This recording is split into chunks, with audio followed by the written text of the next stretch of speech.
Alors, nous allons voir comment factoriser une expression.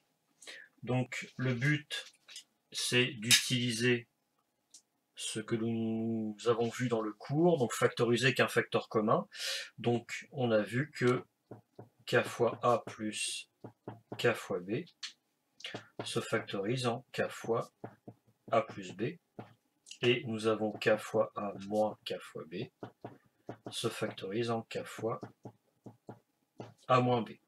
Donc le but, c'est de voir que si on a une somme ou une différence de deux produits, avec à chaque fois un facteur commun, eh bien on peut mettre ce facteur commun ici devant la parenthèse, et donc on fait l'opération contraire du développement. Donc développer, c'est transformer le produit en somme ou différence.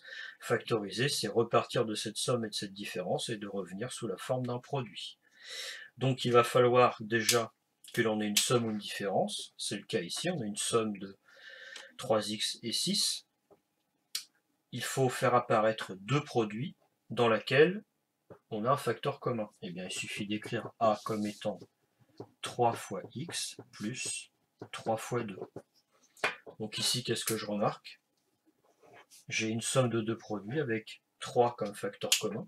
Donc je vais pouvoir factoriser avec le facteur 3. Donc ça va me donner 3 fois, entre parenthèses, x plus 2. X jouant le rôle de A, 2 jouant le rôle de B.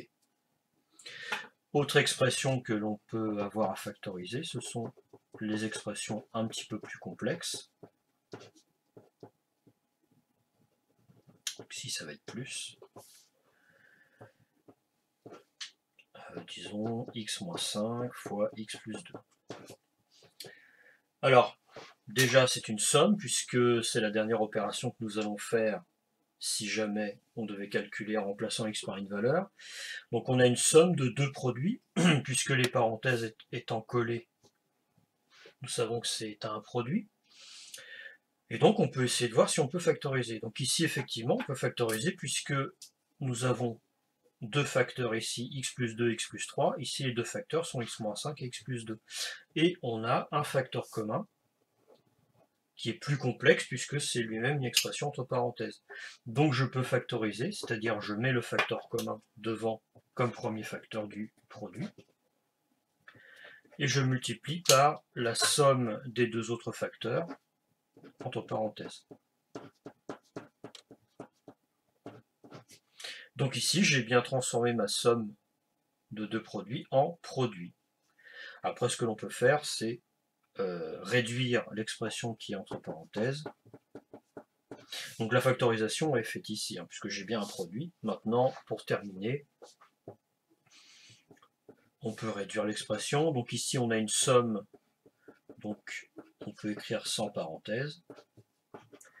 Et du coup, si je veux réduire, ça donne 2x plus 3 moins 5, ce qui fait plus moins 2. Et donc, je peux écrire encore plus simplement x plus 2 fois, entre parenthèses, x moins 2.